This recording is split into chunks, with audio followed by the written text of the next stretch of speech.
India has commissioned its second nuclear-powered ballistic missile submarine, the INS Arighat. The submarine was commissioned earlier today by Defence Minister Rajnath Singh in Visakhapatnam. The Arighat is 112 meters long, displaces over 6,000 tons, and it's armed with 750 kilometer range nuclear ballistic missiles, the K-15 series missiles. Now, the commissioning of the submarine brings the total number of India's SSBN fleet to 2 units, the INS Arihant that was commissioned 8 years ago and the INS Arighat today. These 2 submarines will prowl under the oceans and guarantee a second strike capability for India's Strategic Forces Command. Now, India is only the 6th country in the world to field SSBNs, or ballistic missile carrying submarines. And to explain what SSBNs are like bombers. They carry nuclear-tipped missiles and they hide under the sea, waiting for the order to strike. They can stay underwater almost indefinitely, and in fact, they're limited only by the endurance of their crew and food supplies that they carry on board. SSBNs are weapons of deterrence, which mean they deter an enemy from launching a preemptive first strike using nuclear weapons. They are thus the ultimate guarantors of a country's survival, especially one like India that's ringed by hostile nuclear-armed neighbours. Now, what does the arrival of the Arighat, which is only our second SSBN, mean for India's nuclear deterrent capability? How many more such submarines are being built? And what will India's future SSBN fleet look like? Joining me to discuss this, Commodore C Uday Bhaskar and Commodore Anil Jai Singh, respected submariners. This is a galaxy of defense greats that we are joined today to talk about a historic event, which is the commissioning of India's second SSBN, the INS Arighat. And in the studio, I have with me my colleague Deepak Bhadana. Gentlemen, welcome to the News9 Plus show. Commodore Bhaskar, I want to start by asking you this, the big picture. You know, China has vastly expanded its nuclear arsenal. The US says that China has over 500 active nuclear weapons, and it could have a stockpile of something like 1,500 nuclear weapons by 2035. And China is, is going to have something like 1,000 such weapons on a high readiness level. What does this mean for India's nuclear posture? And where do SSBNs like the Arihant and the Arighats, which is the follower of the Arihant, where do they fit into this nuclear readiness posture for India's Strategic Forces Command? China is now acquiring nuclear weapons and its own strategic capability in the manner that you have outlined. It has a direct relevance for India's nuclear capability and India's nuclear posture. So to that extent, the commissioning of the second boat, the Arighat, would enhance or add a certain degree of robustness to India's nuclear posture and the NFU, which is the doctrinal commitment that India has. As you are aware, India's nuclear doctrine is based on what is called as no first use, meaning that any potential adversary of India would think many times before embarking on such a suicidal path, which is to use a nuclear weapon against India. Now, in the event this absolutely apocalyptic kind of exigency does occur, India must have what is called as the second strike capability.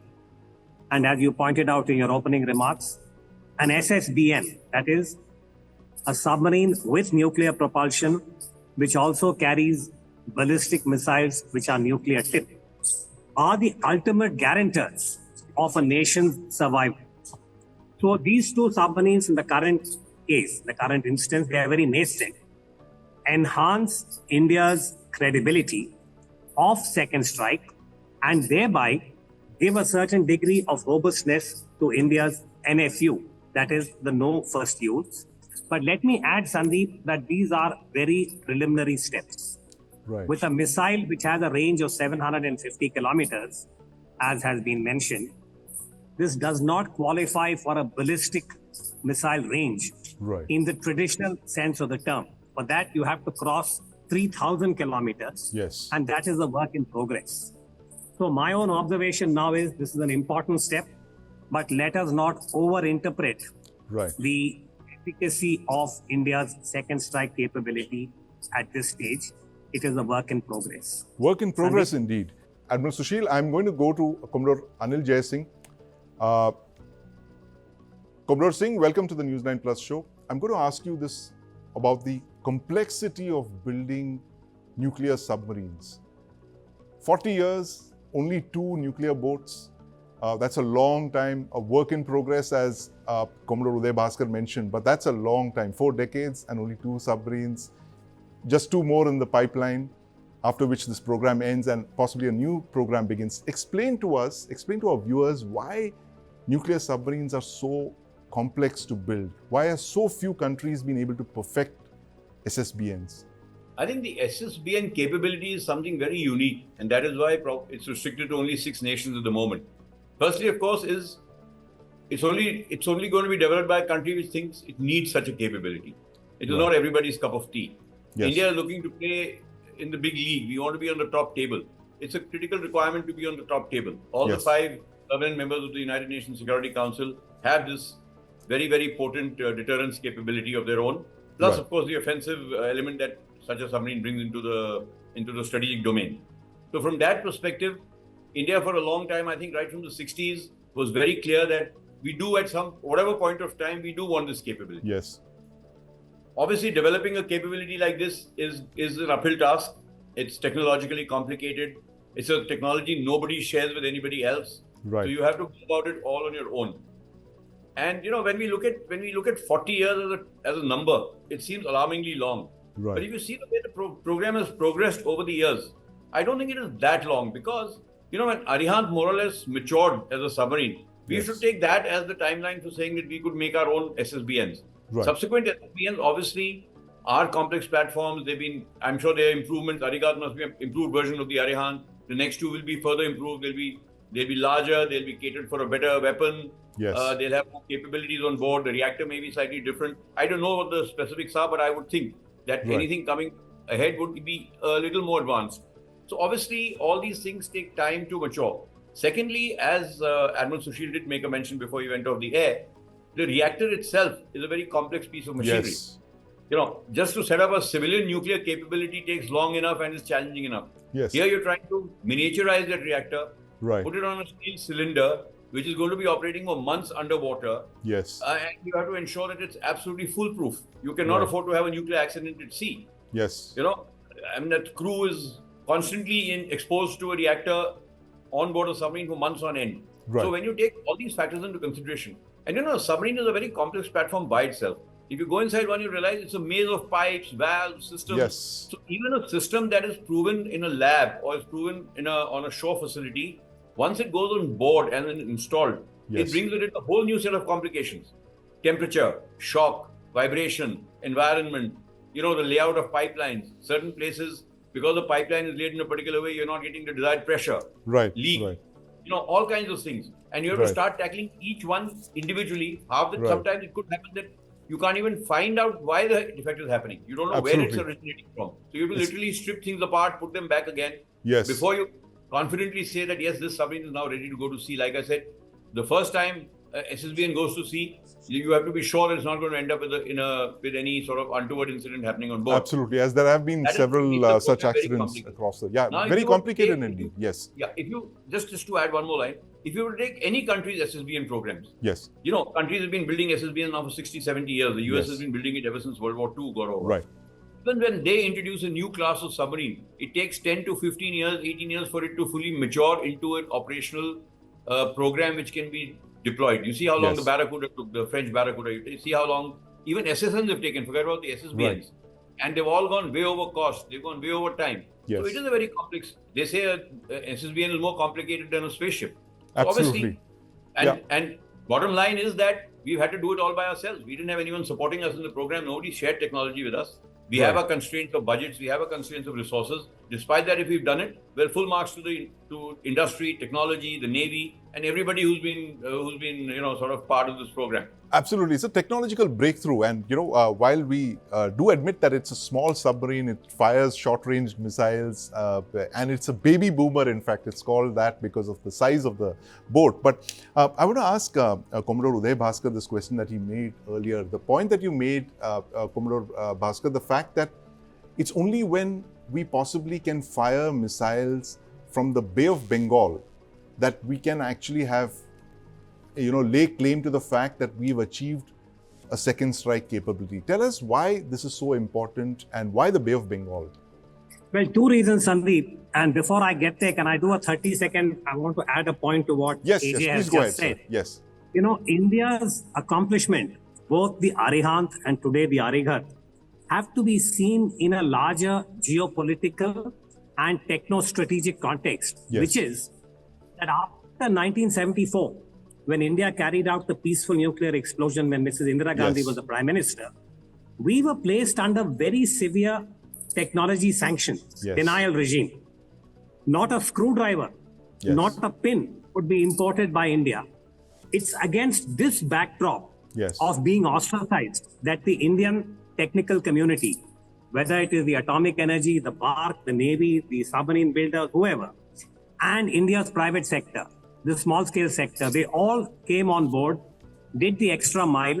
And it's against this backdrop that I repeatedly say that India's accomplishment needs to be appreciated because of these factors. That having been said, now to your point about the Bay of Bengal, this is a limitation, meaning if you have a missile whose range is below 1,000 kilometers, as is the current case, then your adversaries and the kind of targets that you are trying to acquire. What is deterrence?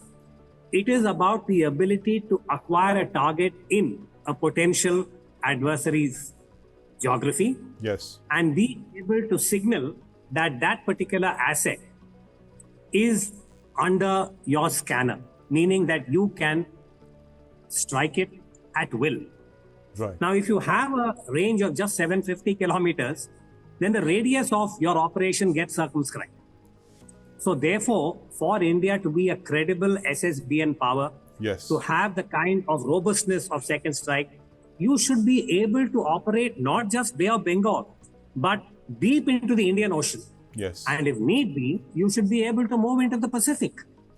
I don't want to be too ambitious and say like the United States that you can be in all the three navigable oceans. That is call for a number of, high value assets which we don't have. But you have to be able to operate in the Indian Ocean in a manner that you cannot be detected. And if there is an operational compulsion, you must be able to move into the Pacific. So therefore, the endurance of your reactor, as also the range of the missile and its own technical characteristics and the size of the warhead. What kind of ordnance, nuclear ordnance, would you be able to deliver? And let's remember, Sandeep, this might be of interest to you because given your own deep water table. Today, the most advanced submarines in the world, American and former Soviet, Russian, Delta V and so on, they have ranges of 7,500 kilometers. They can fire a missile from underwater. They can pick up a target with an accuracy of 100 meters. That is extraordinary. So that is the big league. That's the big league, India will absolutely. have to make baby steps. And then it can project robust NFU and assured second strike. Absolutely. And my thanks very much, Commodore Uday Bhaskar, for that very, very enlightening observations on why we really need long legs for our SSBNs. And that indeed is the plan, but it's very far in the future. The S5 series of boats that we understand are building now, but they wouldn't be fielded until the 2030s at the very earliest. But my colleague Deepak Bhadana is here in the studio with me, and Deepak has been writing on submarines as well, specifically the Project 75 India, which are tactical boats, they're conventional submarines. He has a question to ask of Commodore Anil Jai Singh. Deepak. Good afternoon, sir. To begin with, let me admit my genuine pleasure at this achievement. And as you just stated, the next submarine, the Aridhaman, is surely going to be far more potent. But it does present a confusing scenario, as it were. India's produced two and is on its way to produce a third SSBN. yet we've not been able to produce, at least effectively, indigenous, conventional submarines. So, could you shed light on this subject, sir? Commodore Singh, this question is about why India, despite having fielded SSBNs, we have built our second SSBN, we're building 2 more, we've not been able to crack the conventional boat, puzzle so far. Why is it a country that's built 6,000-ton SSBNs has not been able to crack the 1,500 or 2,000-ton conventional boat? No, it seems a little ironical that, that a country that can build an SSBN is unable to indigenously design and build a SSK. We built SSKs, but obviously with a foreign design. But I think that is again a very complex question, because the SSBN program was on a different plane, it was on a different level, it was being looked at in a very different perspective. Yes. It was an area where we knew we are not going to get any technology. Whereas if you look at the conventional submarine program, foreign support was available. We have tried to build up our indigenous capability by making in India, may not be still designing in India, and I think the next step is going to be that. If I understand correctly, the 75I program is very clear about the depth of the transfer of technology that is being insisted upon. It's not just manufacturing technology. We built 2 submarines in 92 and 94, the Shalki Yes. and the Shankul. And perhaps had that program continued, we would have been today in a position to be able to design and build our own conventional submarines as well. Absolutely. Notwithstanding that, well, for whatever reasons we missed the boat then, but we must be very clear that we're not going to miss the boat now. Absolutely. So, I think there is a lot of progress happening in the design. I read a newspaper article a couple of days ago about how DRDO is now collaborating with the shipyards and the Navy to develop a indigenous SSK design. Valuable cues will be available from the designs we have picked up. We will be able to pick up the areas which we think we are not so strong in. Pick up those cues from those Yes. designs and be able to design our own. So I think it's all like Commodore Bhaskar said, not only the SSBN program, even our SSK program and the future SSN program will be a work in progress till we reach a certain degree of maturity, Absolutely. after which we'll be an established builder of submarines, like many countries who've been doing this for the last 70, 80, more than 100 years, many of them. Absolutely. Are now building have now reached that level of maturity where they can do the complete program themselves. So Right. I think from that perspective, the SSK program is probably a good thing that we have sought certain amount of technology from established submarine builders instead of losing time and effort Yes. over trying to reinvent the wheel when Absolutely. that technology is available to a certain extent. That, As long so- as we are clear that this is only an interim thing we are doing, and ultimately we will be doing it ourselves. Right, absolutely. So, important points there, Deepak. The fact that we missed the boat, so to speak, on designing a conventional submarine. And of course, we are celebrating our big achievement today, but that's the SSBN, commissioning of the second Arihant class SSBN, the Arighat.